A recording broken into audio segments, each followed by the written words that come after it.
Hi అండి అందరికీ. నేను చెప్పా కదా, జ్వాలా నరసింహస్వామి టెంపుల్ సూపర్ ఉంది. ఇదే స్వామి రక్తం చేతులు కడిగిన గుండం, వాటర్, ఇవే నీళ్ళు. ఇక్కడ ఇద్దరు క్యూట్ బేబీస్ ఉన్నారు, చాలా బాగున్నారు. వాటర్ ఇస్తున్నారు చూడండి. వీళ్ళే పాప బాబు, క్యూట్గా ఉన్నారు, చాలా బాగున్నారు.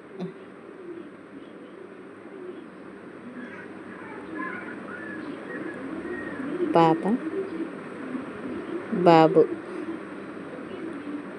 సో క్యూట్, సో క్యూట్ బాబు. పాప కూడా. వాటర్ తీసుకుంటున్నాను, డబ్బులు ఇచ్చాను. బాగుంది కదా. ఇదే జ్వాలా నరసింహస్వామి టెంపుల్, సూపర్ ఉంది కదా. కొండకే మలిచారు అదే టెంపుల్. లోపల మొత్తం చీకటి ఉంది. వెళ్ళండి, చూడని వాళ్ళంటే చూడండి, సూపర్ ఉంటుంది.